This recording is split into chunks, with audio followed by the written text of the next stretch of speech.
হাইয়া আলাল জিহাদ।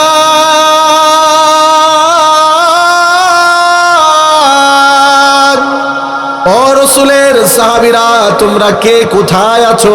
আসো আসো, চলে আসো। রাসূল তোমাদেরকে জিহাদের জন্য ডাক দিয়েছে। বলেন আল্লাহু আকবার। আমি হলে বলতাম, রাসূল তো আমার নাম ধরে বলেনি, আমি যাব কেন? আমার তো বিবাহের দিন, ঠিক কিনা বলেন? হযরতে সাদ আল সাদ রাদিয়াল্লাহু তাআলা আনহু অন্তরে কতটা ইসলামের প্রতি ভালোবাসা, আল্লাহর প্রতি আর নবীর প্রতি কতটা ভালোবাসা ছিল। হযরতে সাদ আল সাদ রাদিয়াল্লাহু তাআলা আনহু এলানটা কানে শোনার সাথে সাথে তিনি বললেন, ও ভাই দোকানদার, থামেন, কেনাকাটা পরে করব, আগে গিয়ে দেখি রাসূল কি বলে। দৌড়িয়ে ছুটে গেলেন মসজিদে নববীতে। আল্লাহর নবী ঘোষণা করলেন, আগামীকাল সকালবেলা আমরা জিহাদে যাব। কাফেরদের বিরুদ্ধে লড়াই হবে, আল্লাহর জন্য, আল্লাহর দ্বীনের জন্য, ইসলামের জন্য, সত্যের জন্য, ইনসাফের জন্য।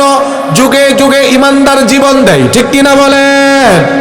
নতুন কিছু নয়, পুরাণ থেকেই শুরু হয়েছে ইসলামের ইতিহাস এটাই। যুগে যুগে ইমানদাররা দ্বীনের জন্য, আল্লাহর জন্য, ইনসাফের জন্য জীবন দেয়। নতুন করে শহীদ উসমান হাদি জীবন দিয়েছে ইনসাফ প্রতিষ্ঠার জন্য। এটা নতুন একেবারে, বিষয়টা এমন নয়। ইসলামের ইতিহাসে এমন অসংখ্য গণিত যুবক আছে, তরুণ আছে, আল্লাহর জন্য, দ্বীনের জন্য, ইসলামের জন্য, মসজিদ মাদ্রাসার জন্য যারা জীবন দেয়, ঠিক কিনা বলে? সাদ আল সাদ রাদিয়াল্লাহু তাআলা আনহু দাঁড়িয়ে নবীজির ঘোষণা শুনতেছেন। নবীজি বলতেছেন, আগামীকাল সকালবেলা আমরা জিহাদে যাব। আল্লাহর রাস্তায় যারা জান দিবে, মাল দিবে, আল্লাহ বিনিময় তাদেরকে জান্নাত দান করে দিবে। ইন্নাল্লাহা আশতারা মিনাল মুমিনিনা আনফুসাহুম ওয়া আমওয়ালাহুম বিআন্না লাহুমুল জান্নাহ। আল্লাহর কোরআন প্রমাণ করে, নিশ্চয় আল্লাহ তাআলা মুমিনদেরকে বলতেছেন, তোমরা তোমাদের জান দিবে, মাল দিবে, আমি আল্লাহ তোমাদেরকে বিনিময়ে জান্নাত দান করে দিব। হযরতে সাদ আল সাদ নবীজির এই ঘোষণা শোনার পরে মসজিদ থেকে বের হয়ে নিজের মনের সাথে নিজেকে একটা বোঝাপড়া করলেন। আরে মন, বিবাহ করার উদ্দেশ্য হলো ঈমান পরিপূর্ণ করা। কেন? যাতে জান্নাতে যেতে পারি। বিবাহ করলে ঈমান পরিপূর্ণ হবে, জান্নাতে যাওয়া আমার জন্য সহজ হয়ে যাবে। আর যদি বিবাহ না করে আগামীকালকে জিহাদে অংশগ্রহণ করে জান মাল দিতে পারি, তাহলে জান্নাতে আরো আগে যাওয়া যাবে। আল্লাহু আকবার বলে। হযরতে সাদ আল সাদ সিদ্ধান্তের পরিবর্তন করে দিলেন, বিবাহের কেনাকাটা বন্ধ করে দিলেন, মদিনার বাজারে গেলেন, তবে বিবাহের কেনাকাটার জন্য নয়। মহারানার যে টাকা ছিল এটা দিয়ে ঘোড়া ক্রয় করলেন। কেনাকাটার টাকা দিয়ে ঢাল তরবারি তিনি ক্রয় করে নিলেন। সকালবেলা তিনি জিহাদে আল্লাহর রসুলের সাহাবীদের সাথে তিনি অংশগ্রহণ করে নিলেন। আরে ঈমান, আমল, তাকওয়ার দ্বারা, এটাই হলো আজকের আমার আলোচনার শিরোনাম। চেহারা যদি কালো হয়, আল্লাহর কাছে তার দাম, তার মর্যাদা বাড়বে কখন? কখন যার ঈমান, আমল, তাকওয়া বেশি হবে। যেমন নবীজি সাল্লাল্লাহু আলাইহি ওয়াসাল্লামের একজন সাহাবী, ওনার নাম হলো হযরতে সাদ আল সাদ রাদিয়াল্লাহু তাআলা আনহু, নবীজির সাহাবী। চেহারা দেখতে কালো ছিল, কিন্তু ঈমান, আমল, তাকওয়ার কারণে লোকটা আল্লাহর কাছে অনেক দামি ছিল। সুবহানাল্লাহ। নবীজির সাহাবী হযরতে সাদ আল সাদ রাদিয়াল্লাহু তাআলা আনহু, চেহারা কালো ছিল, কিন্তু তার অন্তরটা ভালো থাকার কারণে আল্লাহর কাছে তার দাম ছিল, মর্যাদা ছিল। আল্লাহ তাআলা বান্দার সম্মান, মর্যাদা, যেই বান্দার মধ্যে তাকওয়া বেশি, সেই আল্লাহর কাছে দামি, সম্মানিত বেশি। হযরতে সাদ রাদিয়াল্লাহু তাআলা আনহু নবীজির কাছে এসে একদিন বললেন, ইয়া রাসূলুল্লাহ, চেহারা কালো থাকার কারণে মদিনার কোনো মেয়ে আমাকে বিয়ে করতে রাজি না। গরিব হওয়ার কারণে মদিনার অধিকাংশ মেয়ের বাবারা তার মেয়েদেরকে আমার সাথে বিবাহ দিতেও রাজি না। হযরতে সাদ আল-সাদ রাদিয়াল্লাহু তাআলা আনহু নবীজির কাছে এসে একদিন বলতেছেন, ইয়া রাসূলুল্লাহ, আপনি তো বলেছেন আন-নিকাহু নিসফুল ঈমান, বিবাহ এটা হলো ঈমানের অর্ধেক। যে বিবাহ করলো তার ঈমান অর্ধেক পূর্ণ হয়ে গেল, বাকি অর্ধেক যেন এখন আমল করে পূর্ণ করে। হযরতে সাদ রাদিয়াল্লাহু তাআলা আনহু নবীজির কাছে এসে বলে, ইয়া রাসূলুল্লাহ, কালো হওয়ার কারণে মদিনার মেয়েরা আমাকে বিবাহ করতে রাজি না, গরিব হওয়ার কারণে বাবারা মেয়েকে বিবাহ দিতেও রাজি না। আমার তো বিবাহের বয়স হয়েছে, আমি তো বিবাহ করতে পারতেছি না, তার মানে আমার ঈমান পরিপূর্ণ হচ্ছে না, আমি কি জান্নাতে যেতে পারবো না? নবীজি সাল্লাল্লাহু আলাইহি ওয়াসাল্লাম হযরতে সাদ আল-সাদ রাদিয়াল্লাহু তাআলা আনহুর কষ্টটা তিনি বুঝতে পারলেন। নবীজি হযরতে সাদ আল-সাদ রাদিয়াল্লাহু আনহুর কষ্ট বুঝে নবীজি বললেন, সাদ, আমি বুঝেছি তোমার মনে একটা ব্যথা, একটা যন্ত্রণা, টেনশন করিও না, চিন্তা করিও না সাদ। কিছুদিন আগে মদিনায় আমার একজন সাহাবী মুসলমান হয়েছে, যার নাম হলো ইবনে ওয়াহাব।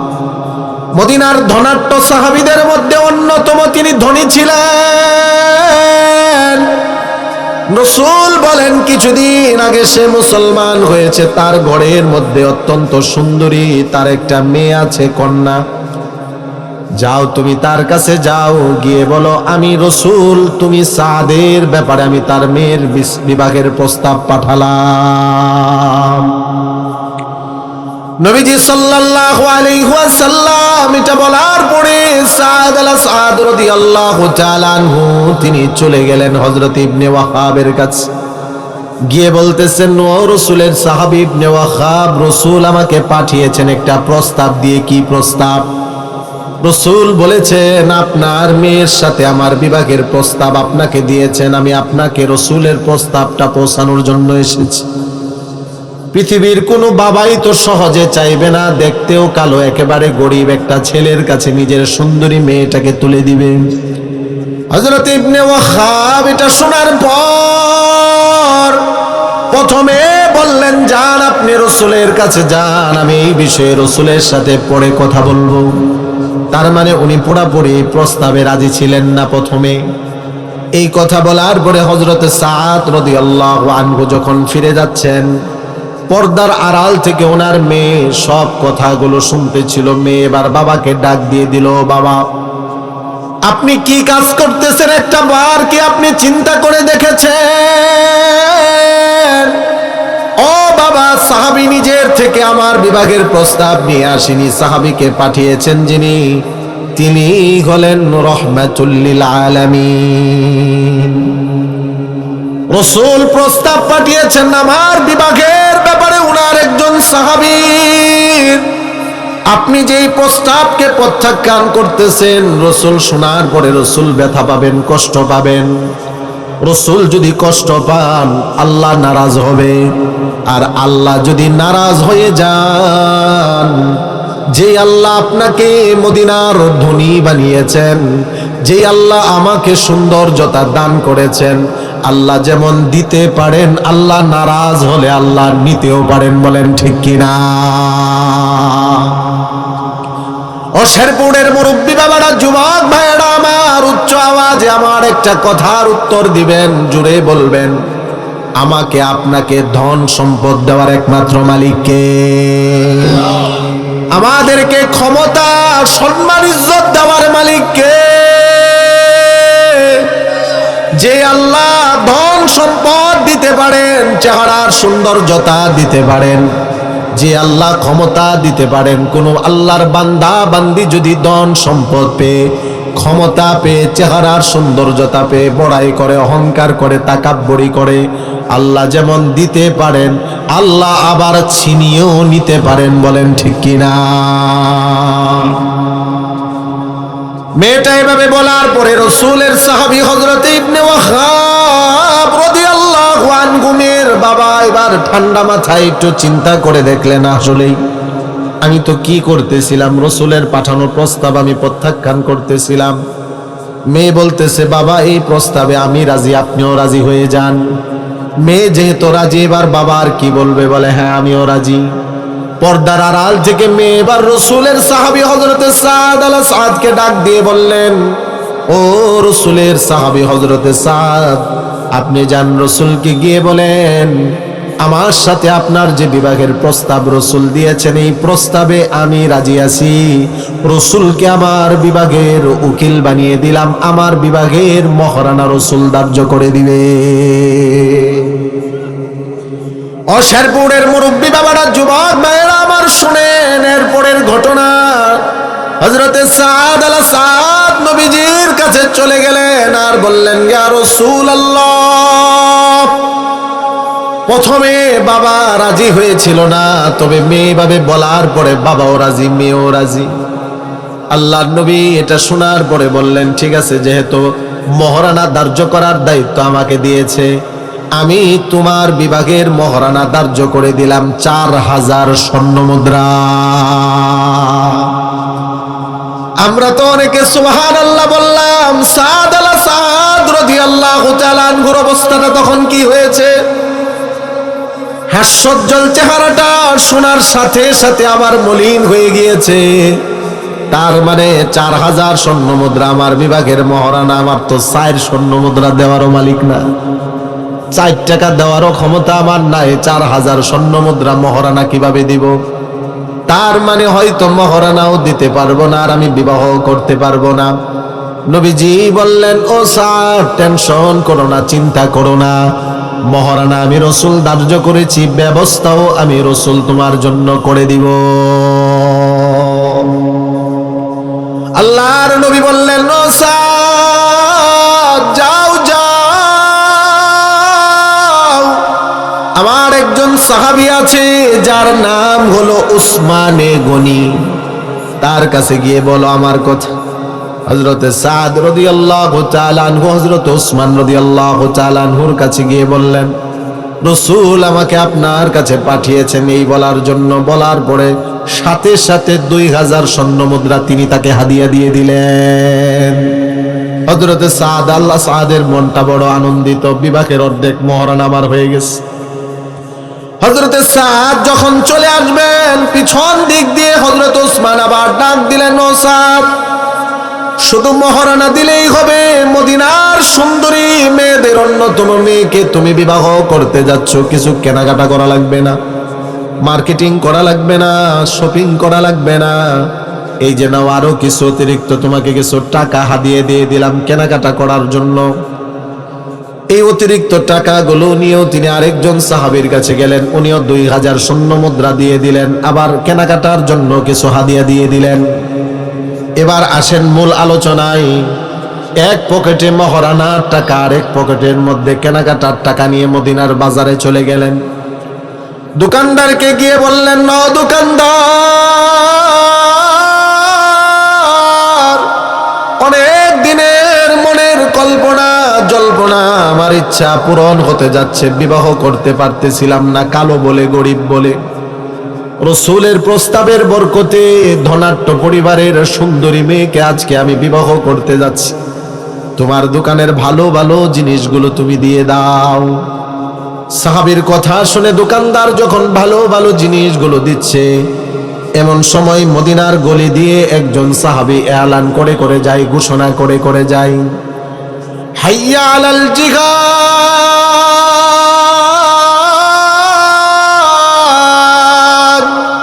ও রসুলের সাহাবীরা, তোমরা কে কোথায় আছো? আসো আসো, চলে আসো, রসুল তোমাদেরকে জিহাদের জন্য ডাক দিয়েছে। বলেন আল্লাহু আকবার। আমি হলে বলতাম, রসুল তো আমার নাম ধরে বলেনি, আমি যাব কেন? আমার তো বিবাহের দিন, ঠিক কিনা বলেন? হযরতে সাদ আল সাদ রাদিয়াল্লাহু তাআলা আনহু অন্তরে কতটা ইসলামের প্রতি ভালোবাসা, আল্লাহর প্রতি আর নবীর প্রতি কতটা ভালোবাসা ছিল। হযরতে সাদ আল সাদ রাদিয়াল্লাহু তাআলা আনহু এলানটা কানে শোনার সাথে সাথে তিনি বললেন, ও ভাই দোকানদার থামেন, কেনাকাটা পরে করবো, আগে গিয়ে দেখি রাসূল কি বলে। দৌড়িয়ে ছুটে গেলেন মসজিদে নববীতে। আল্লাহর নবী ঘোষণা করলেন আগামীকাল সকালবেলা আমরা জিহাদে যাব, কাফেরদের বিরুদ্ধে লড়াই হবে, আল্লাহর জন্য, আল্লাহর দ্বীনের জন্য, ইসলামের জন্য, সত্যের জন্য, ইনসাফের জন্য। যুগে যুগে ইমানদার জীবন দেয়, ঠিক কিনা বলেন? নতুন কিছু নয়, পুরাণ থেকেই শুরু হয়েছে ইসলামের ইতিহাস এটাই। যুগে যুগে ইমানদাররা দ্বীনের জন্য, আল্লাহর জন্য, ইনসাফের জন্য জীবন দেয়। নতুন করে শহীদ উসমান হাদি জীবন দিয়েছে ইনসাফ প্রতিষ্ঠার জন্য। এটা নতুন একেবারে, বিষয়টা এমন নয়। ইসলামের ইতিহাসে এমন অসংখ্য গণিত যুবক আছে, তরুণ আছে, আল্লাহর জন্য, দ্বীনের জন্য, ইসলামের জন্য, মসজিদ মাদ্রাসার জন্য যারা জীবন দেয়, ঠিক কিনা বলে? সাদ আল-সাদ রাদিয়াল্লাহু তাআলা আনহু দাঁড়িয়ে নবীজির ঘোষণা শুনতেছেন। নবীজি বলতেছেন আগামীকাল সকালবেলা আমরা জিহাদে যাব। আল্লাহর রাস্তায় যারা জান দিবে, মাল দিবে, আল্লাহ বিনিময় তাদেরকে জান্নাত দান করে দিবে। ইন্নাল্লাহা আশতারা মিনাল মুমিনিনা আনফুসাহুম ওয়া আমওয়ালাহুম বিআন্না লাহুমুল জান্নাহ। আল্লাহর কোরআন প্রমাণ করে নিশ্চয় আল্লাহ তাআলা মুমিনদেরকে বলতেছেন তোমরা তোমাদের জান দিবে, মাল দিবে, আমি আল্লাহ তোমাদেরকে বিনিময়ে জান্নাত দান করে দিব। হযরতে সাদ আল-সাদ নবীজির এই ঘোষণা শোনার পরে মসজিদ থেকে বের হয়ে নিজের মনের সাথে নিজেকে একটা বোঝাপড়া করলেন। আরে মন, বিবাহ করার উদ্দেশ্য হলো ঈমান পরিপূর্ণ করা, কেন? যাতে জান্নাতে যেতে পারি। বিবাহ করলে ঈমান পরিপূর্ণ হবে, জান্নাতে যাওয়া আমার জন্য সহজ হয়ে যাবে। আর যদি বিবাহ না করে আগামীকালকে জিহাদে অংশগ্রহণ করে জান মাল দিতে পারি, তাহলে জান্নাতে আরো আগে যাওয়া যাবে। আল্লাহু আকবার বলে। হযরতে সাদ আল-সাদ সিদ্ধান্তের পরিবর্তন করে দিলেন, বিবাহের কেনাকাটা বন্ধ করে দিলেন, মদিনার বাজারে গেলেন, তবে বিবাহের কেনাকাটার জন্য নয়। মহারানার যে টাকা ছিল এটা দিয়ে ঘোড়া ক্রয় করলেন, কেনাকাটার টাকা দিয়ে ঢাল তরবারি তিনি ক্রয় করে নিলেন। সকালবেলা তিনি জিহাদে আল্লাহর রসুলের সাহাবীদের সাথে তিনি অংশগ্রহণ করে নিলেন।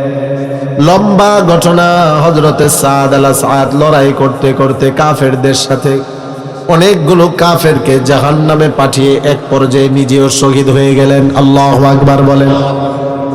শহীদ হওয়া এটা মুসলমানের জন্য লসের কিছু নেই। মুসলমান আল্লাহর জন্য জীবন দিলে এটাকে বলা হয় শহীদ। মরলে শহীদ, বাঁচলে গাজী, বলেন ঠিক কিনা? শহীদের মর্যাদা তো আমরা অনেকে জানি না, অনেকে জানি না।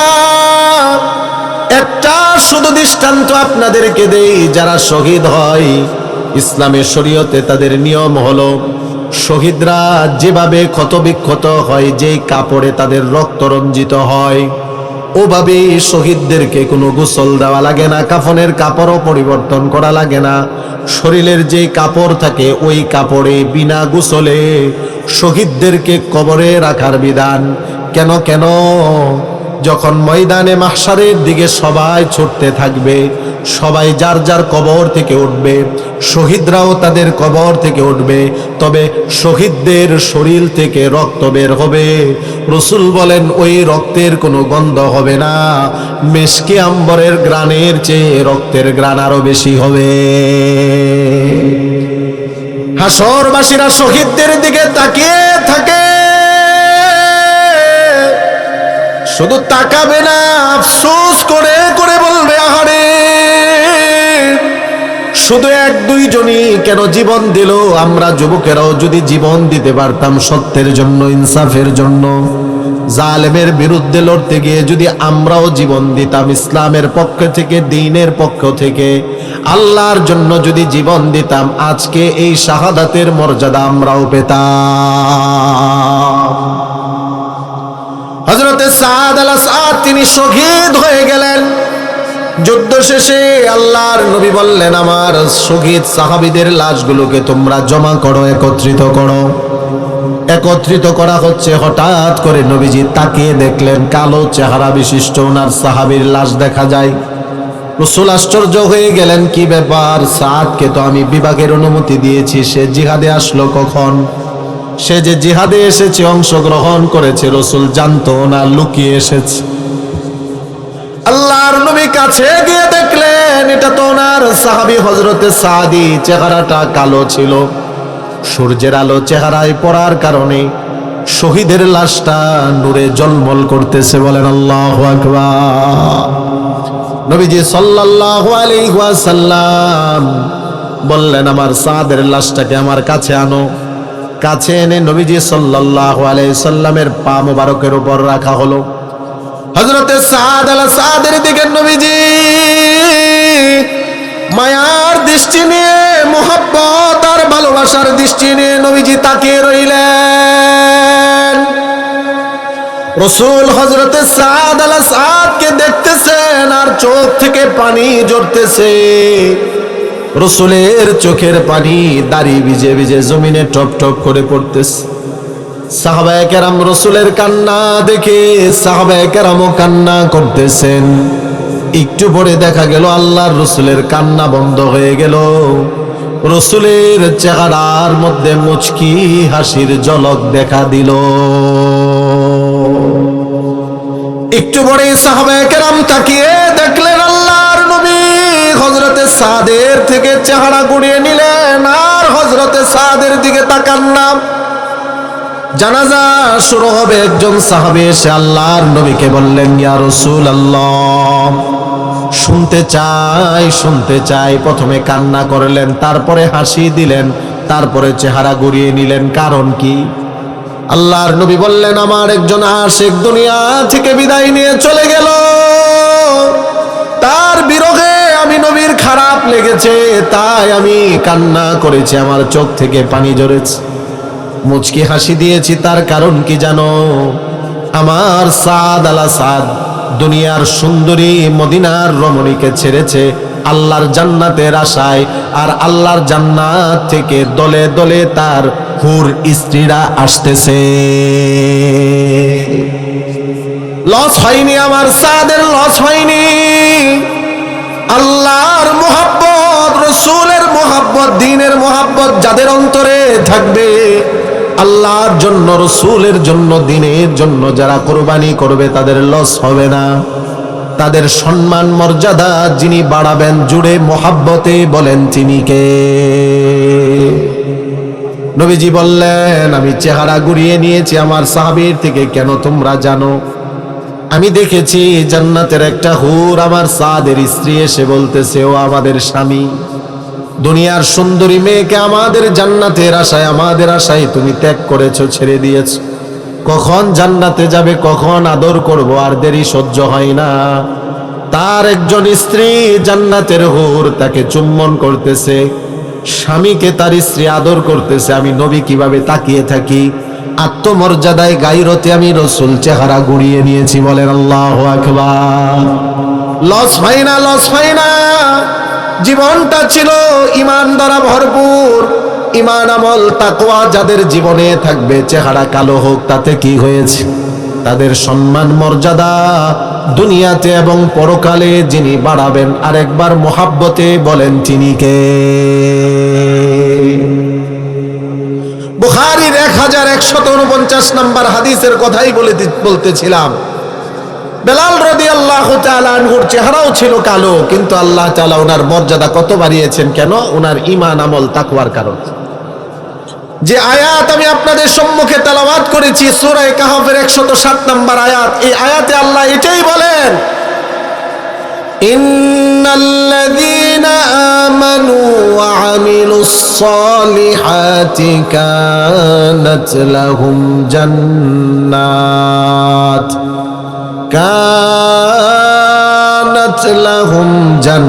জান্নাতুল ফিরদাউসি নুজুলা। আল্লাহ বলেন, নিশ্চয়ই ওই সমস্ত লোক যাদের মধ্যে দুইটা গুণ হবে। এক নাম্বার হলো ঈমানের গুণ, দুই নাম্বার হলো নেক আমলের গুণ, এক নাম্বার হলো ইমানের গুণ। ইমান মানে কি? যে ব্যক্তি ইমানকে প্রাধান্য দিবে, ইমানের উপর অন্য কোনো জিনিসকে সে প্রাধান্য দিবে না। আল্লাহ এবং আল্লাহর রাসূলই তার কাছে সর্বাগ্রে। দুনিয়ার সব কিছু পরে আগে আল্লাহ এবং আল্লাহর রাসূল, ঠিক কিনা বলেন? আরে ও আমার যুবক ভাইরা, মুরব্বী বাবারা আমার, এই একটা গুণ যদি আমরা অর্জন করতে পারি যে আমার অন্তরে আছে আল্লাহর ভালোবাসা এবং রাসূলের ভালোবাসা, এটাই আমার আপনার জীবনের সবচেয়ে বড় সফলতা হবে। কিভাবে? একটা দলিল নেন। বুখারীর বর্ণনা, হাদিসের সংখ্যা হলো 3688 নাম্বার হাদিস। 3688 নাম্বার হাদিসের বর্ণনা, বুখারীর বর্ণনা। নবীজি বলেন, রাসূলের কাছে একজন সাহাবী আসলেন, গ্রাম্য সাহাবী, এসে আল্লাহর নবীকে প্রশ্ন করলেন, মাতাস সাআ, ওগো নবীজি কিয়ামত কখন হবে? গ্রাম্য একজন সাহাবী এসে রাসূলকে প্রশ্ন করলেন, কিয়ামত কখন হবে? নবীজি এবার বললেন, ওয়া মাযা আদাত্তালাহা, কিয়ামত কখন হবে তুমি এটা জেনে কি করবে? কিয়ামতের জন্য তুমি কতটুকু প্রস্তুতি নিয়েছো? কিয়ামত কখন হবে এটার সঠিক জ্ঞান তো কোনো নবী কোনো রাসূল জানেন না। কিয়ামতের একমাত্র সঠিক জ্ঞান জানেন কে? জুড়ে বলেন, কে জানে? নবীজি বললেন, তুমি কিয়ামত কখন হবে এই ব্যাপারে আমাকে প্রশ্ন করলে, তুমি কিয়ামতের জন্য প্রস্তুতি কতটুকু নিছো? এবার শুনেন, ওই সাহাবী যে প্রস্তুতি নিয়েছিলেন, যদি আমরাও ওই প্রস্তুতিটা নিতে পারি। নবীজির সাহাবী বলে, ইয়া রাসূলুল্লাহ, কিয়ামতের জন্য আমি বেশি প্রস্তুতি নিতে পারিনি। লা শাইআ, কিয়ামতের জন্য আমি বেশি প্রস্তুতি নিতে পারিনি। আমার জীবনে বেশি নামাজের আমল নেই, রোজার আমল নেই, সাদাকার আমল নেই। তবে ইল্লা আন্নী উহিব্বুল্লাহ ওয়া রাসূলাহ, ওগো নবীজি কিয়ামতের জন্য আমার যে প্রস্তুতিটা আছে সেটা হলো আমি আমার আল্লাহ আর আল্লাহর রাসূলকে ভালোবাসি। সুবহানাল্লাহ। আমার এটা প্রস্তুতি কিয়ামতের জন্য যে আমি আমার আল্লাহকে ভালোবাসি, আমার রাসূলকে ভালোবাসি। এবার আল্লাহর নবী বললেন, আনতা মা মান আহবাবতা, ও আমার সাহাবী তুমিও জেনে রাখো, শুনে রাখো, যার সাথে যার মোহাব্বত তার সাথেই তার কিয়ামত। বলেন সুবহানাল্লাহ। তুমি যদি আল্লাহর আল্লাহর রাসূলকে ভালোবাসো তাহলে জান্নাতে তুমি আল্লাহর রাসূলের সাথে থাকতে পারবে। হযরতে আনাস রাদিয়াল্লাহু তাআলা আনহু তিনি বলেন, রাসূলের এই কথা শুনে আমরা এত খুশি হলাম, এত আনন্দিত হলাম। হযরতে আনাস বলেন, আমি এত আনন্দিত ইতিপূর্বে আর কখনো হইনি। কেন? কয়, আমি তো আবু বকরকে ভালোবাসি, ওমরকে ভালোবাসি, উসমানকে ভালোবাসি, উমরকে ভালোবাসি, আলীকে ভালোবাসি, সবচেয়ে বেশি আমি আমার নবীকে ভালোবাসি। যদিও আমি তাদের মতো আমল করতে পারি না, ভালোবাসার দাবিতে আমি এটা বলতে পারি, তাদের সাথে আমার জান্নাত আল্লাহ করে দিবে। আজকে তো আমাদের ভালোবাসা আল্লাহর প্রতি নেই, আল্লাহর রাসূলের প্রতি নেই, সাহাবায়ে কেরামের প্রতি নেই। আমাদের অধিকাংশ যুবক যুবতী, তরুণ তরুণীদের ভালোবাসা হলো নায়ক নায়িকা, গায়ক গায়িকাদের প্রতি, ঠিক কিনা বলেন? খেলোয়াড়দের প্রতি, কবিদের প্রতি। এজন্য বড় আশঙ্কা হয়, আমার আশঙ্কা হয়, রাসূল তো বলেছেন যার সাথে যার মোহাব্বত তার সাথেই তার কিয়ামত। অযুবক ভাই ও তরুণ ভাই, যুবতী বোনেরা, তরুণীরা, যদি তোমার ভালোবাসা যুবক, যদি তোমার ভালোবাসা নায়ক নায়িকা, গায়ক গায়িকার, খেলোয়াড়দের প্রতি হয়, হতে পারে তাদের সাথেই তোমার হাসর হবে, হতে পারে এই কারণেই তাদের সাথেই জাহান্নামেও যেতে হবে। বলেন নাউজুবিল্লাহ। এজন্য সাবধান, ভালোবাসার ক্ষেত্রে সতর্কতা অবলম্বন করতে হবে যে কাকে ভালোবাসতেছি। আল্লাহকে ভালোবাসতে হবে, আল্লাহর রাসূলকে ভালোবাসতে হবে। যদি বলেন হুজুর কেন ভালোবাসবো, আপনি কেন ভালোবাসবেন না আগে সেটার কারণ বলেন। আল্লাহ আমার আপনার উপর যেই নিয়ামত দান করেছেন, যে ইহসান করেছেন পৃথিবীতে অন্য কেউ কি এত বড় ইহসান করেছেন? কথা বলেন, কেউ আল্লাহর চেয়ে বেশি ইহসান আমার আপনার উপর করেছে? আমার আপনার নবী আমাকে আপনাকে এত ভালোবেসেছেন। নবীর এই ভালোবাসাটাই প্রমাণ করে যে আমাকেও আপনাকেও আমাদেরকেও রসুলকে ভালোবাসতে হবে। নবীজি সাল্লাল্লাহু আলাইহি ওয়াসাল্লাম আমাদেরকে কত ভালোবাসতেন জানেননি? উদাহরণ দিতে গেলে, দৃষ্টান্ত দিতে গেলে অনেক সময় চলে যাবে, শুধু একটা উদাহরণ দেই। আমাদের আম্মা জান আয়েশা সিদ্দিকা রাদিয়াল্লাহু তাআলা আনহা বলেন, প্রত্যেক রাত্রিতে তাহাজ্জুদের পর আল্লাহর নবী আল্লাহর কাছে মুনাজাতে দোয়া করতেন আর কান্না করতেন। ভাতের মার উতলাইলে যেমন শব্দ হয়, নবীজির ভিতর থেকে এমন গড়গড়ানির শব্দ শোনা যেত। আম্মা জান আয়েশা বলেন, আমি আমার কানটা রসুলের জবানের সাথে কাছে নিয়ে শুনতাম রসুল কাদের জন্য কান্না করে। আম্মা জান আয়েশা বলেন, কোনদিন আমি শুনিনি আমি আয়েশার জন্য নবীজি কান্না করে, কোনদিন শুনিনি ফাতেমার জন্য নবীজি কান্না করে, হাসান হুসাইনের জন্য নবীজি কান্না করে না। নবীজি প্রতিদিন কান্না করে শুধু উম্মত উম্মত বলে। মৃত্যুর আগে সবাই চিন্তা করে তার কাছের মানুষের জন্য, পরবর্তী প্রজন্মের জন্য। আমার আপনার নবীর মৃত্যুর আগে কিন্তু ফাতেমার জন্য কান্না ছিল না, হাসান হুসাইনের জন্য আফসোস ছিল না, কান্না ছিল না, শুধু আফসোস আর কান্না, চিন্তা পেরেশানি ছিল উম্মতি উম্মতি। রওজায়ে আতহারে এখনো উম্মতি উম্মতি বলে নবী কাঁদে। ময়দানে মাহশারে হাদিস প্রমাণ করে কোটি কোটি মানুষ, কোটি কোটি মানুষ সবাই বলবে নাফসি নাফসি। এমনকি নবী রাসূলদের জবান থেকেও এটাই বের হবে। বাবা আদম থেকে নিয়ে ঈসা আলাইহিস সালাম পর্যন্ত সব নবী রাসূলরা শুধু বলবে নাফসি নাফসি। সেই দিনও আমাদের নবী আল্লাহর কুদরতি পায়ে সেজদায় পড়ে বলবে উম্মতি উম্মতি। কেন ভালোবাসবো না রসুলকে? একটা কারণ দেখান। রসুলকে ভালোবাসার তো একাধিক কারণ আছে, কিন্তু ভালো না বাসার কারণ একটা দেখান। আজকে রসুলকে বাদ দিয়ে, রসুলের জীবনী পড়া বাদ দিয়ে নায়কের জীবনী পড়ে, নায়িকাদের জীবনী পড়ে, গায়ক গায়িকাদের জীবনী পড়ে, খেলোয়াড়দের জীবনী পড়ে। এ কারণে যুবক যুবতীদের জীবনে অশান্তির শেষ নেই, ঠিক কিনা বলেন? আমরা তো আদর্শ বানিয়ে নিয়েছি নায়ক নায়িকাদেরকে, গায়ক গায়িকাদেরকে, আইডল আর আইকন বানিয়ে নিয়েছি তাদেরকে। আল্লাহর কসম, ইমানদার যুবক যুবতী তরুণ তরুণীদের আইডল কোন নায়ক নায়িকা হতে পারে না, গায়ক গায়িকা নয়। হবে আল্লাহর রসুল, হবে সাহাবায়ে কেরাম, হবে প্রকৃত ইমানদাররা। জোরে বলেন ঠিক কিনা? নবীর ভালোবাসা শুধু বড় বড় সাহাবায়ে কেরামের অন্তরেই ছিল না। নবীজির ছোট্ট একজন সাহাবী ছিলেন হযরতে তলহা। এটাও হাদিস মাজমাউজ জাওয়ায়েদ মানবাউল ফাওয়ায়েদের মধ্যে বর্ণিত হয়েছে। এখানে বসে এতক্ষণ যা বলেছে একটাও নিজের কোনো মন গড়া কথা না, কোরআন হাদিস থেকে বলতেছি, বলবো।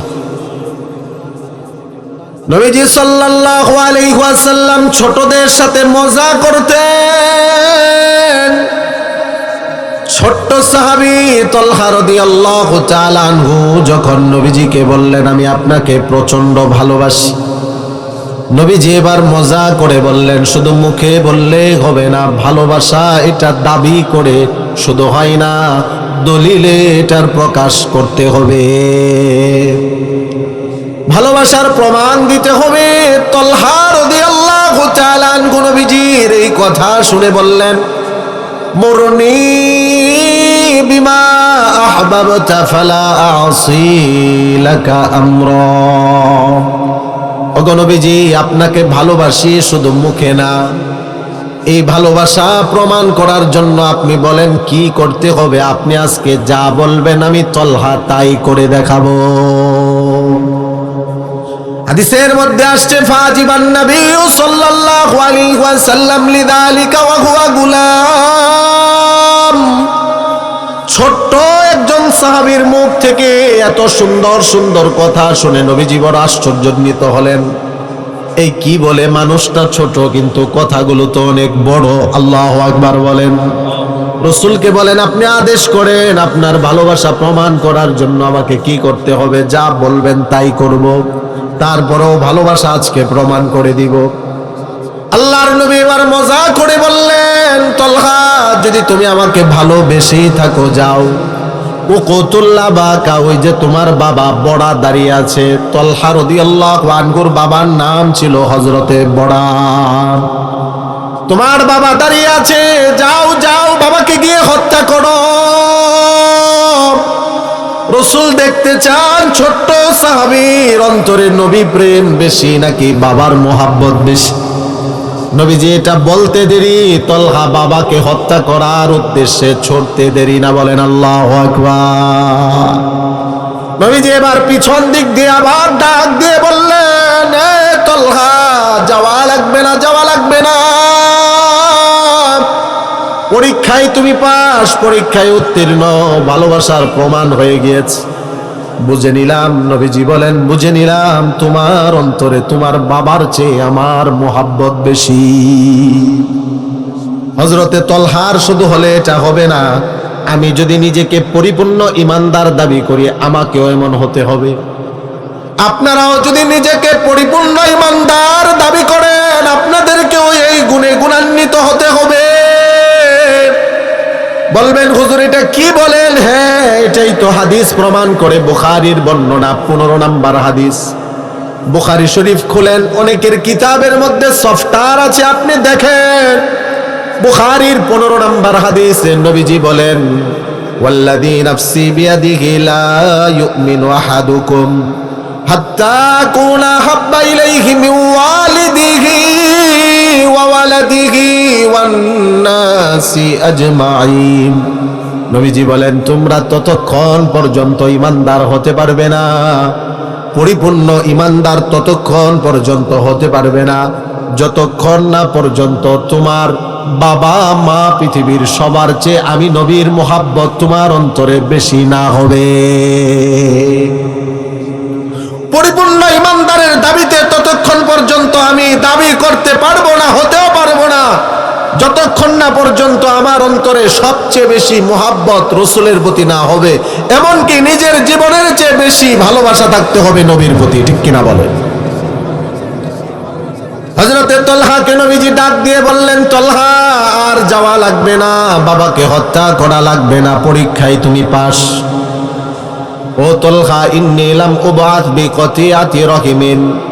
তলহা, ফিরে আসো, বাবা আর সম্পর্ক, সন্তানের সম্পর্ক ছিন্ন করার জন্য আমি দুনিয়াতে আসিনি, বাবা আর সন্তানের সম্পর্ক জোড়া লাগানোর জন্য আমি নবী দুনিয়াতে এসেছি। তলহা রাদিয়াল্লাহু তাআলা আনহু মসজিদে নববীতে আসতেন, রাসূলকে দেখতেন, রাসূলের জবান মোবারক থেকে নসিহত শুনতেন। হঠাৎ আল্লাহর নবী দেখেন তলহা কয়েকদিন ধরে আসে না। নবীজি প্রশ্ন করলেন, আমার তলহার কি খবর? নবীজিকে জানানো হলো, ইয়া রাসূলুল্লাহ, আপনার ছোট্ট আশিক, আপনার সাহাবী তলহা, তিনি অসুস্থ, এই কারণে মসজিদে আসতে পারে না, আপনার সাথে সাক্ষাৎ হয় না, দেখা হয় না। নবীজিও কতটা মোহাব্বত করতেন হযরতে তলহাকে। নবীজি এটা শোনার পরে, আজকের রাতটা যেমন শীতের রজনী, হাদিসের মধ্যে আসছে ফি শিতাইন ওয়া ফি গাইমিন ওয়া ফি বারদিন, এমন শীতের রজনীতে, কুয়াশার রজনীতে, কুয়াশা বৃষ্টির মতো পড়তেছিল, এমন অন্ধকার কুয়াশার শীতের রজনীতে নবীজি তলহাকে দেখার জন্য রাত্রে সাহাবায়ে কেরামকে নিয়ে তার বাড়িতে চলে গেলেন। শুধু তলহা তো নবীজিকে ভালোবাসতো এমনটা না, নবীজিও ভালোবাসতো। আর এটা নবীজির শুধু তলহার ক্ষেত্রে নয়, আমি আপনি যতই রাসূলের রওজায়ে আতহার থেকে যতই দূরে থাকি না কেন, পৃথিবীর যে প্রান্ত থেকে যেই উম্মত নবীকে ভালোবাসবে, মোহাব্বত করবে, ওই প্রান্ত থেকে ওই উম্মতকে নবীও মোহাব্বত করবে, ভালোবাসবে। ঠিক কিনা বলে? তলহা রাদিয়াল্লাহু তাআলা আনহু মোহাব্বত করতো, নবীও মোহাব্বত করতেন। আমিও যদি রসুলকে মহব্বত করতে পারি, ভালোবাসতে পারি, রসুল আমাকে মহব্বত করবেন, ভালোবাসবেন, বিন্দু পরিমাণ কোনো সন্দেহ নেই। আল্লাহর নবী বিশ্ব নবী রাহমাতুল লিল আলামিন তালহা রাদিয়াল্লাহু তাআলা আনহুকে দেখতে গেলেন। তালহা রাদিয়াল্লাহু তাআলা আনহুকে দেখে নবীজি বুঝতে পারলেন যে আমার তালহার হাতে আর বেশি সময় নেই। নবীজি যখন ফিরে আসবেন তালহার পরিবারকে বললেন, ও তালহার পরিবার, ইন্নী লা আরা তালহা ইল্লা ওয়াকাদ হাদাসা ফীহিল মাউত। তলহাকে দেখে আমি যা বুঝতে পেরেছি, তলহার চেহারায় মৃত্যুর ছাপ প্রকাশ পেয়েছে, আর বেশি সময় আমার তলহা দুনিয়াতে থাকবে না। তলহার পরিবারকে নবীজি বললেন, ও তলহার পরিবার, আমার তলহার যদি ইন্তেকাল হয়ে যায়, ফাআযিনুনি, আমাকে তোমরা জানাবে কিন্তু, হাত্তা আশহাদাহু ওয়া উসাল্লি আলাইহি। নবীজি বলেন, আমি নিজে আসবো, আমার তলহার জানাজা আমি পড়াবো। সুবহানাল্লাহ। তলহা রাদিয়াল্লাহু তাআলা আনহু নবীজি যাওয়ার পরে তার পরিবারকে প্রশ্ন করলেন, মা বাবাকে রাসূল কি বলেছেন? মা বাবা বলতে চায় না। প্রশ্ন করলেন, ও মা, ও বাবা, রাসূল কি বলেছেন? বলতে চায় না। মা বাবা, ছেলে কষ্ট পাবে। অনেক জোরাজুরির পরে এবার ওনার মা বললেন, বাবা, রাসূল বলেছেন তোমার যদি কিছু হয়ে যায় রাসূলকে জানানোর জন্য। রাসূল বলেছেন নবীজি স্বয়ং আসবেন, এসে তোমার জানাজা পড়াবেন। হযরতে তলহা এটা শোনার পরে ওনার মাকে, ওনার পরিবারের লোকদেরকে বললেন, না না, আমি তলহা যদি মারা যাই আমার রাসূলকে তোমরা জানাবে না, আমাকে কবরে রেখে দিবে, আমার রাসূলকে তোমরা জানাবে না। তলহার পরিবার বলে, মা বলে, তলহা তুমি কি পাগল হয়ে গেলে কিনা? তোমার মৃত্যুর পরে রাসূলকে জানালে রাসূল আসবেন, তোমার জানাজা পড়বেন, এটা তোমার জন্য কত বড় ভাগ্যের। হযরতে তলহা বলেন, হ্যাঁ আমি জানি এটা আমার জন্য বড় ভাগ্যের, তবে আমি বড় আশঙ্কা করি, ইন্নী আখাফু আলাইহিল ইয়াহুদ। রাসূল আমার জানাজায় আসতে গিয়ে অনেকগুলো ইহুদিদের বাড়ি অতিক্রম করে আসতে হবে আমার বাড়িতে। আমার বাড়িতে আসতে গিয়ে যদি আমার রাসূলকে ইহুদি কোনো ক্ষতি করে, আমি তলহা মৃত্যুর পরেও শান্তি পাবো না।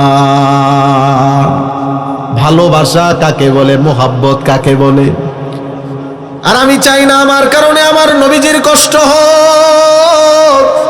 হাদিসের মধ্যে আসছে তলহার ইন্তেকাল হয়ে যাওয়ার পর ওই রাত্রিতেই ওনাকে দাফন কাফন করে দেওয়া হলো। সকালবেলা নবীজি যখন জানলেন, বললেন আমাকে কেন জানালে না? এবার এই বিষয়টা, তলহার বিষয়টা যখন রাসূলকে বলা হলো, রাসূলের অন্তরে তলহার প্রতি মোহাব্বত আরো বেড়ে গেল। তলহার কবরের সামনে দাঁড়িয়ে আল্লাহর নবী দোয়া করলেন। কি দোয়া, কত দামি দোয়া! হাদিসের মধ্যে এসেছে, হযরতে তলহার কবরের সামনে দাঁড়িয়ে নবীজি আল্লাহর কাছে ফরিয়াদ করে বললেন, আল্লাহুম্মা আলকি তলহা তাদহাকু ইলাইক ওয়া ইয়াদহাকু ইলাইক। আল্লাহ গো, আমার তলহার সাথে যেই দিন আপনার সাক্ষাৎ হবে, তলহা যেন আপনাকে দেখে হাসে, আপনিও যেন আমার তলহাকে দেখে হাসেন। আল্লাহু আকবার বলেন। আল্লাহ আপনার সাথে যেই দিন সাক্ষাৎ হবে আমার তলহার, আপনিও তলহাকে দেখে যেন হাসেন, তলহাও যেন আপনাকে দেখে হাসে।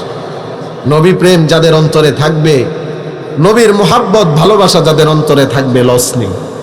কথা মনে আছে কিনা শিরোনাম? ঈমান, আমল, তাকওয়া। ঈমান, আমল, তাকওয়া। এবার একটা আমলের কথা বলি আপনাদেরকে সংক্ষিপ্তভাবে। প্রত্যেক মাহফিলে আমি একটা আমল দেওয়ার চেষ্টা করি। আজকে এই মাহফিলে আমি আপনাদেরকে সংক্ষিপ্তভাবে একটা আমল দেই। দেখেন, গতানুগতিক বাংলাদেশে মাহফিল অনেক হচ্ছে। আজকে দুপুরবেলা সেই নেত্রকোনা কলমাকান্দা বর্ডারের পাশে পাঁচগাঁও বাজারের বিশাল বড় ঐতিহ্যবাহী দ্বীনি প্রতিষ্ঠান, পাঁচগাঁও বাজারের যে ঐতিহ্যবাহী প্রতিষ্ঠান, ওই প্রতিষ্ঠানে বয়ান করে আপনাদের এখানে এসেছি। তো মাহফিল তো অনেক হচ্ছে, আমার আরেকটা বয়ানও ছিল আপনাদের এখানে, কিন্তু সময়ের সাথে আগে যেভাবে তারা বলেছিল এখন সেভাবে হয় না দেখে আমি তাদেরকে না করে দিয়েছি। কথা তারা ঠিক রাখেনি, এই কারণে আমি না করে দিয়েছি। এটা ঠিক রাখার জন্য, কারণ এখানের জবান আমি যেভাবে দিয়েছি দীপু ভাইকে, কর্তৃপক্ষকে, এভাবে এটা ঠিক রাখার জন্য আমি মাহফিল বলছি না। আপনারা যেভাবে আগে বলেছি যদি এভাবে করতে পারেন তাহলে ঠিক আছে। তো আমি বলতে চাচ্ছি অনেক মাহফিল তো হচ্ছে, কিন্তু ফায়দা উপকারিতা যে পরিমাণ পাওয়ার আমাদের কথা ছিল, আমরা কি সেই পরিমাণ ফায়দা পাচ্ছি? কথা বলেন, পাচ্ছি? যেই পরিমাণ মাহফিল হয়, যদি পরিপূর্ণ ফায়দা আর উপকারিতা পেতাম, তন্ন তন্ন করে খুঁজলে একটা সুদখোর খুঁজে পাওয়া যেত না। যেই পরিমাণ মাহফিল হয়, পরিপূর্ণ ফায়দা আর উপকারিতা যদি আমরা পেতাম, একটা বেনামাজি খুঁজে পাওয়া যেত না, একটা বেপর্দা নারী খুঁজে পাওয়া যেত না। যত দিন যাচ্ছে তত সুদখোরের সংখ্যা বাড়তেছে, বেনামাজি বেপর্দা নারীর সংখ্যা বাড়তেছে। এটাই প্রমাণ করে মাহফিল হচ্ছে, বয়ান শুনতেছি, বয়ানও আমরা করতেছি, আমল না করার কারণে আমাদের মধ্যে পরিবর্তন আসছে না। ঠিক কিনা বলেন? এজন্য আমল দরকার আমাদের, আমল। এজন্য আমি আপনাদেরকে একটা আমলের কথা বলি, আমলের কথা। বলেন বলেন বলেন বলেন। একটা আমলের কথা আমি আপনাদেরকে বলতেছি, আমল। আজকে রাত থেকে প্রত্যেক রাত্রে ঘুমাতে যাওয়ার সময় আমরা যারা আশপাশে দাঁড়িয়ে আছি, আমরা মেহেরবানি করে চলে আসি। আজকে আমাদের প্রধান আলোচক ইনি আমাদের মধ্যে চলে এসেছেন, তো কিছুক্ষণের মধ্যে উনি চলে আসবেন। আমরা একটু মেহেরবানি করে এসে পড়ি, বসে পড়ি, পরিবেশটা আমরা একটু সুন্দর করি, আসি, আমরা বসে পড়ি। তো আমি আপনাদেরকে যে আমলের কথাটা বলবো, আজ থেকে প্রত্যেক রাত্রিতে ঘুমাতে যাওয়ার আগে প্রত্যেকে নিয়ত করবেন এই আমলটা যেন করতে পারে। একটু এদিকে মনোযোগী হন, এদিকে মনোযোগী হন। আশ্চর্যের বিষয়, এদিকে তাকান।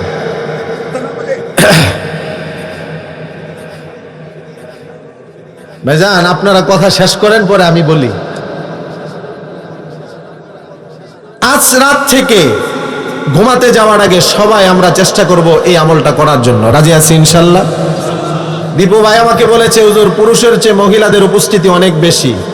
আমার মা বোনদেরকে অনুরোধ করে বলবো, এই আমলটা শুধু নারী পুরুষদের জন্য নয়, নারী পুরুষ সবার জন্য। আল্লাহ যেন আমাদেরকে এই আমলটা করার তৌফিক দান করে, সকলে বলি আমিন। আজ রাত থেকে ঘুমাতে যাওয়ার আগে প্রত্যেকে 3 বার সূরা ইখলাস তেলাওয়াত করে ঘুমাবো। রাজি আছি ইনশাল্লাহ?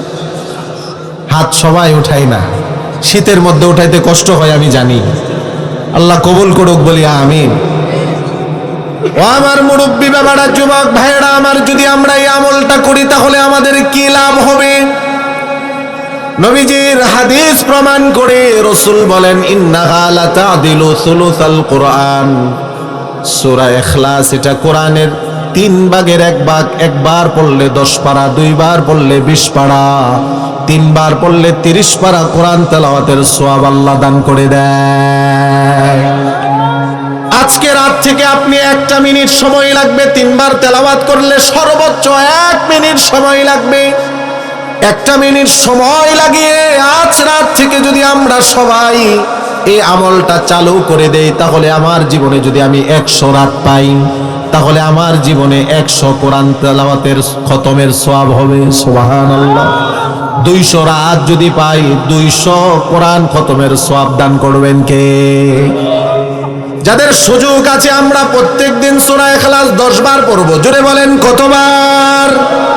নবীজি বলেন, মান ক্বারা কুল হুয়াল্লাহু আহাদ হাত্তা ইয়াখতিমাহা 10 মাররাত। কুল হুয়াল্লাহু আহাদ যারা প্রতিদিন 10 বার পড়বে, বানাল্লাহু লাহু কসরান ফিল জান্নাহ, আল্লাহ তাদের জন্য জান্নাতে একটা প্রাসাদ বানিয়ে দিবে। যদি সুযোগ হয় 20 বার পড়ব, রাসূল বলেন তাদের জন্য 2টা জান্নাতের প্রাসাদ। যদি সুযোগ হয় 30 বার প্রতিদিন পড়ব, রাসূল বলেন তাদের জন্য জান্নাতে 3টা প্রাসাদ আল্লাহ বানিয়ে দিবে। 30 বার যদি প্রতিদিন পড়তে পারেন, আমি আমল করে সময় ধরে বলতেছি, সর্বোচ্চ 10 মিনিট সময় লাগবে। 30 বার পড়তে কয় মিনিট? 10 মিনিট সময় লাগবে। 10 মিনিট প্রত্যেকটা দিন আপনি সময়টা লাগিয়ে যদি 30 বার তেলাওয়াত করতে পারেন, আল্লাহ আমার জন্য, আপনার জন্য, আমাদের জন্য জান্নাতে 3টা প্রাসাদ তৈরি করে দিবেন। কেমন হবে জান্নাতের প্রাসাদ গুলো? নবীজি বলেন, লাবিনাতুম মিন ফিদ্দাতিন ওয়া লাবিনাতুম মিন যাহাবিন। জান্নাতের একটা প্রাসাদের একটা ইট হবে রূপার, আরেকটা ইট হবে স্বর্ণে। ওয়া মিলাতুহা আল মিসকুল আসফারু, দুই ইটের মাঝখানে জান্নাতের সুগন্ধি মৃগনাভি হবে। ওয়া হাসবাউহা আল লুলু ওয়াল ইয়াকুত, নবীজি বলেন জান্নাতের যে টাইলস হবে এটা হবে মণিমুক্তা দিয়ে আল্লাহ টাইলস বানাবে। এরকম জান্নাতের 3টা প্রাসাদ আমাকে আপনাকে আল্লাহ দিবে যদি 10 মিনিট সময় লাগিয়ে প্রতিদিন 30 বার তেলাওয়াত করতে পারে। আমার কষ্ট লাগে কখন জানেন? যুবক ভাইরা কানে হেডফোন লাগিয়ে ঘন্টা কি ঘন্টা যখন সময় নষ্ট করে, এবং টিভির সামনে, সিনেমার সামনে, নাটকের সামনে আমাদের মা বোনেরা যেমন ঘন্টা কি ঘন্টা সময় নষ্ট করে, এগুলো শুনলে, এই অবস্থার ব্যাপারে জানলে তখন কষ্টে বুকটা ফেটে যায়। ঘন্টা কি ঘন্টা সময় ফেসবুকের মধ্যে, সোশ্যাল মিডিয়ার মধ্যে, টিকটকের মধ্যে আমরা কাটাচ্ছি, ঠিক কিনা বলেন? আমার অনুরোধ থাকবে এই এলাকার যুবক তরুণ ভাইদের প্রতি, আমি আগেই বলেছি, আমি হয়তো আপনাদেরকে কিছু আমলের কথা বলতে পারবো, আপনাদেরকে আনন্দ দিবেন, আপনাদেরকে মন ভরাবেন, হৃদয় জোড়াবেন আমাদের আজকের প্রধান বক্তা। আমি 2-1টা কোরআন হাদিস থেকে আমলের কথা আপনাদের কাছে আমানত হিসেবে রেখে যাচ্ছি। আজ থেকে 10টা মিনিট সময় ব্যয় করে প্রতিদিন আপনি এই আমলটা করেন, আল্লাহ আপনার জন্য জান্নাতে 3টা প্রাসাদ বানাবে। সুবহানাল্লাহ। যদি আমি মৃত্যুর পরে চাই যে আমার জানাজায় 70,000 ফেরেশতা আসুক, তাহলে আমাকে এই আমলটা করলে আল্লাহ আমার জানাজায় 70,000 ফেরেশতা পাঠাবেন। তাফসীরে ইবনে কাসিরের মধ্যে এসেছে, তাফসীরে কাবীরের মধ্যে ইমাম ফখরুদ্দিন রাজি রাহিমাহুল্লাহ তিনি উল্লেখ করেছেন, রাসূলের একজন সাহাবী ছিলেন, নাম হলো মুআবিয়া বিন মুআবিয়া। ওনার মৃত্যুর পরে 70,000 ফেরেশতারা ওনার জানাজায় অংশগ্রহণ করেছে। সুবহানাল্লাহ। 70,000 ফেরেশতা। যদি আমি আপনি চাই যে না আমার জানাজায় আসুক, তাহলে আমলটা যদি করি তাহলে হতে পারে আমার জানাজায় আসবে। জানাজা শুরু হবে, আল্লাহর নবী তাকিয়ে দেখেন দিনের বেলা পুরা আকাশটা ঘন কালো অন্ধকারে ছেয়ে গিয়েছে। আল্লাহর নবী বললেন জিবরাইলকে, জিবরাইল কি হলো, সূর্য গ্রহণ কি লেগে গেল কিনা? জিবরাইল আমিন বলে, না ইয়া রাসূলুল্লাহ, সূর্য গ্রহণ লাগেনি। আপনারা যেমন আপনার সাহাবীর জানাজার জন্য প্রস্তুতি নিচ্ছেন, আসমান থেকে 70,000 ফেরেশতা আসতেছে, তাদের পাখার আড়ালে সূর্যের আলো আড়াল হয়ে পড়েছে। জিবরাইল কি বলো, 70,000 ফেরেশতা আমার সাহাবীর জানাজায় আসতেছে, তার জীবনের আমল কি? জিবরাইল বললেন, হুয়া ইউকসিরু সূরাতাল ইখলাস, বেশি বেশি সূরা ইখলাসের আমল করত। সুবহানাল্লাহ। ও ভাই, যদি আমি আপনি আমার জীবনের অশান্তি, আপনাদের জীবনের অশান্তি যদি আমরা প্রত্যেকের জীবনের অশান্তি দূর করতে চাই, এই আমলটা আমাদেরকে করা লাগবে, অশান্তি দূর হবে। অনেকে রুজি রোজগার করে কিন্তু অভাব অনটন তার মধ্যে থেকেই থাকে। যদি অভাব অনটন দূর করতে চান, আপনার সংসার থেকে সূরা ইখলাসের আমল করেন, আল্লাহ আপনার সংসার থেকে অভাব অনটন দূর করে দিবে। সুবহানাল্লাহ। এবার আরেকটা আপনাদেরকে আমলের কথা বলি। অনেকে আপনারা হতাশায় ভোগেন যে হুজুর এত দোয়া করি, এই দোয়া তো আল্লাহ কবুল করে না। প্রত্যেকটা মানুষের জীবনে কিছু কিছু স্বপ্ন থাকে, দোয়া থাকে, এগুলো আল্লাহ তাআলার কাছে বলতে থাকে কিন্তু কবুল হচ্ছে না। এই যে আপনাদের যে মাদ্রাসার নামটা হামিউস সুন্নাহ কওমি মাদ্রাসা, আজকে পাগড়ি নিবে কয়জন? মাশাআল্লাহ, 10 জন ছেলে আপনাদের এই মাদ্রাসা থেকে আজকে পাগড়ি নিবে। বলেন আলহামদুলিল্লাহ। যাদের জীবনের দোয়া কবুল হচ্ছে না, কবুল হবে কিভাবে জানেন? মাদ্রাসায় আসবেন, এই হাফেজে কোরআন যারা আছে, কোরআনের পাখি যারা আছে, এদেরকে মোহাব্বত করবেন, ভালোবাসবেন, এদের মাথায় হাত বুলিয়ে দিবেন, সাধ্য অনুযায়ী এদের জন্য কিছু করার চেষ্টা করবেন, আর এদের কাছে দোয়া চাইবেন। আপনার জবান পবিত্র না থাকার কারণে হতে পারে যে আল্লাহ কবুল করতেছেন না, কোরআনের পাখিদের জবান পবিত্র হওয়ার কারণে তারা দোয়া করলে সেই দোয়া আল্লাহ কবুল করে নেয়। এজন্য নিজের জীবনের ইচ্ছা স্বপ্ন পূরণের জন্য যদি চান যে হোক, মাদ্রাসার ছাত্রদেরকে মোহাব্বত করবেন, সাধ্য অনুযায়ী তাদের পাশে থাকবেন। খুতবাতে হাকিমুল ইসলামের মধ্যে কারি তৈয়ব সাহেব রহমাতুল্লাহ আলাইহি উল্লেখ করেন, সুলতান মাহমুদ গজনবী রহমতুল্লাহ আলাইহি আফগানিস্তানের বাদশা ছিলেন। এখন আফগানিস্তানের রাজধানীর নাম হলো কাবুল, তখন ছিল গজনি। সুলতান মাহমুদ গজনবী রহমতুল্লাহ আলাইহি উনি শুধু বাদশা ছিলেন তাই না, অনেক বড় আল্লাহর ওলি ছিলেন। এখন তো দুনিয়ার ব্যস্ততার কারণে আমরা আল্লাহকে ভুলে যাই, কিন্তু একটা সময় ছিল আল্লাহর ওলিরা, দুনিয়ার ব্যস্ততাও ছিল কিন্তু বিন্দু পরিমাণ আল্লাহর স্মরণ থেকে তারা গাফেল থাকতো না, ঠিক কিনা বলেন? সামান্য চাষটলের মালিক তার ব্যবসার দোহাই দিয়ে সে দিন কি দিন নামাজ কাজা করে, ঠিক কিনা বলেন? চাকরিজীবী চাকরির দোহাই দিয়ে মসজিদে যায় না, নামাজ কাজা করে। সামান্য এলাকার পাতি নেতাও নেতৃত্বের দোহাই দিয়ে জুমার নামাজও অনেকে পড়ে না, ঠিক কিনা বলেন? ভাই আমি তো ব্যস্ত, আমার নামাজ পড়ার সময় কই? আছে কি নাই বলেন, আছে কি নাই? অথচ সুলতান মাহমুদ গজনবী রহমতুল্লাহ আলাইহি এত বড় ব্যক্তি, এত ব্যস্ততা থাকা সত্ত্বেও প্রত্যেক দিন 200 রাকাত নফল পড়তেন। নফল নফল, আল্লাহু আকবার বলেন। চিন্তা করা যায়? ওনার জীবনের প্রতিনিয়ত একটা আমল ছিল, জীবনের শেষ প্রান্তে এসে 100 রাকাত নফল শত শতবার দুরূদ পড়ে তিনি শুইতেন যাতে রসুলকে স্বপ্নযোগে দেখেন। 10 বছর লাগাতার এই আমল করছেন। 100 রাকাত নফল শত শতবার দুরূদ পড়ে শুয়ে পড়েন রসুলকে স্বপ্নযোগে দেখার জন্য, দেখতে পারেন না। একদিন মাদ্রাসায় এসে এমন এক কাজ করলেন, মাদ্রাসার ছেলেরা দোয়া করছে, তার দোয়া আল্লাহ কবুল করে নিয়েছে। সুলতান মাহমুদ গজনবী রহমাতুল্লাহি আলাইহি রাষ্ট্রীয় কাজ শেষ করে যখন এমন শীতের রজনীতে ওনার বাড়িতে আসলেন, গভীর রজনীতে, শীতের রজনীতে এসে দেখেন ওনার বাড়ির যে বাতি আছে, বাতির আলোর নিচে বসে বসে এরকম ছোট্ট মাদ্রাসার ছেলে আল্লাহর কোরআন পড়ে। আল্লাহু আকবার বলেন। ঘোড়া থেকে তিনি নেমে গেলেন, দৃশ্য দেখে ওনার মনটা ভরে গেল। ছেলেটাকে ডাক দিয়ে বললেন, এ বাবা, কে তুমি? এই গভীর রজনীতে, এখানে শীতের রজনীতে তুমি কি করো? মাদ্রাসার ছোট্ট ছেলে যে কোরআন পড়তেছে সে বলে, জনাব, ওই যে আপনাদের হামিউস সুন্নাহ কওমি মাদ্রাসার মতো হেফজখানার ছাত্র আমি। ওই মাদ্রাসায় আমি হেফজ পড়ি। আমার বাবা দুনিয়াতে নেই, আমি এতিম। আমার মা মানুষের বাড়িতে বাড়িতে কাজ করে।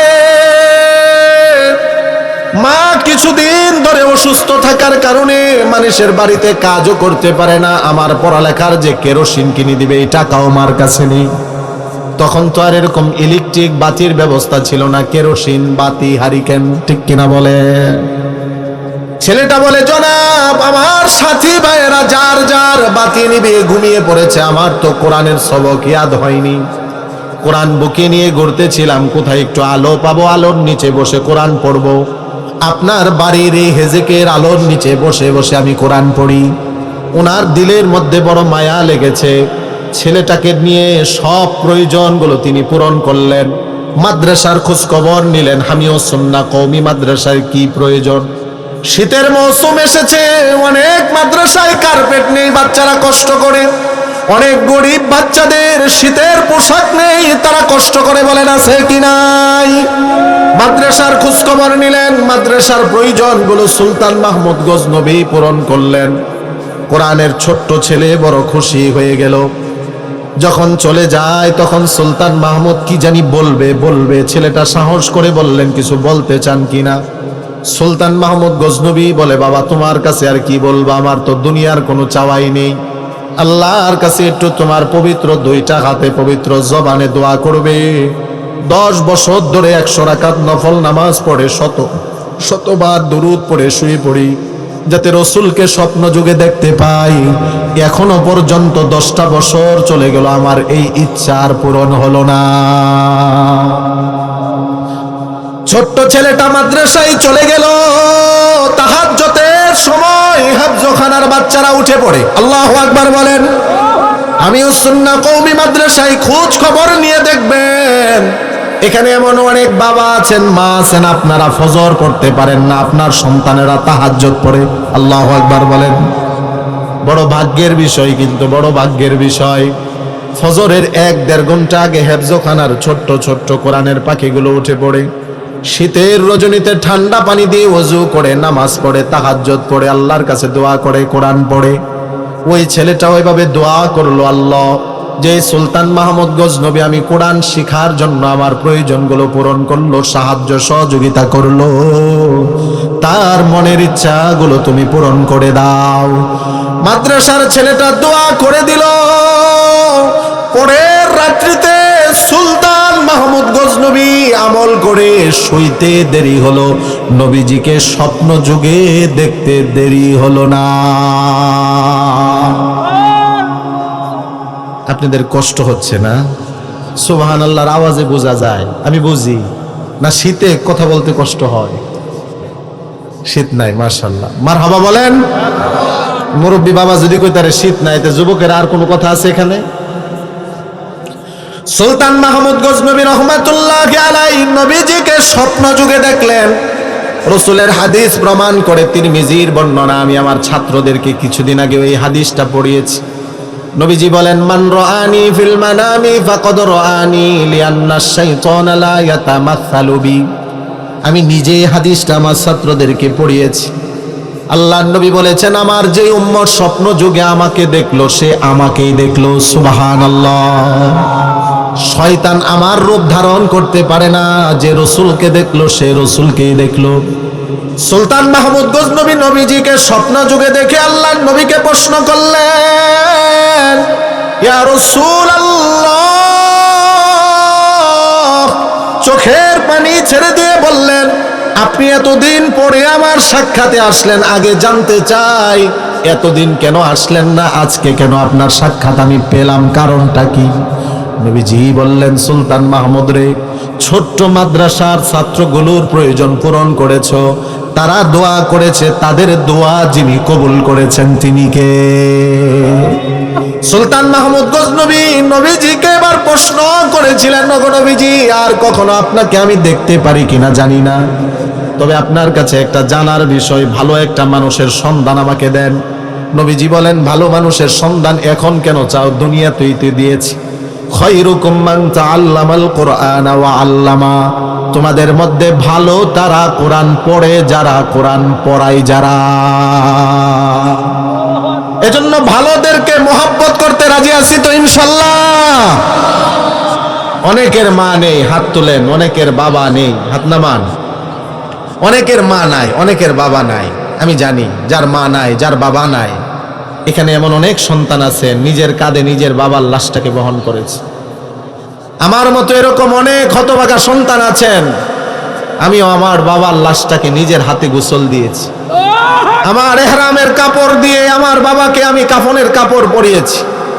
আমার বাবার লাশটাকে আমি কাঁধে বহন করে দেখেছি, বুঝেছি সন্তানের কাঁধে বাবার লাশ বড়ই বোঝা, ঠিক কিনা বলে? এবং আমার মতো অনেক সন্তান আছেন বাবা হারা, অনেক সন্তান আছেন মা হারা, অনেকে আছেন মা বাবা উইকেই হারিয়েছে। মা বাবার সেই কবরে কি হালত আমরা তো কেউই জানি না। মা বাবার কবরে ইসালে সওয়াবের নিয়ত। নবীজিকে স্বপ্ন যুগে দেখার আশায় মাদ্রাসার ছাত্রদেরকে মোহাব্বত করে এই হামিও সুন্নাহ কওমি মাদ্রাসা এতিমখানা, এতিম আছে না? এতিম আছে না? অনেক এতিম বাচ্চারা আছে। এই এতিমদের পাশে যারা থাকে, রাসূল বলতেছেন আল্লাহ তাদের পাশে থাকে। সুবহানাল্লাহ। এতিমদেরকে যারা মোহাব্বত করে, আল্লাহ তাদেরকে মোহাব্বত করেন। এতিমদেরকে যারা ভালোবাসে, আল্লাহ তাদেরকে ভালোবাসে। এজন্য এই কোরআনের পাখি এতিম যারা অসহায় গরিব, তাদের পাশে থাকতে চান। মা বাবা হারা সন্তান এমন যদি কেউ একজন এখানে থাকেন যে হুজুর আমি আমার মার জন্য বাবার জন্য 20,000 টাকা দিলাম, আমি একজন চাই, একজন ব্যক্তি। আমাদের এখানে অনেক ব্যবসায়ী ভাইয়েরা আছেন, এখানে অনেক চাকরিজীবী ভাইয়েরা আছে। আমি একজন সহৃদয়বান ব্যক্তি চাই যে মার জন্য বাবার জন্য 20,000 টাকা দিই।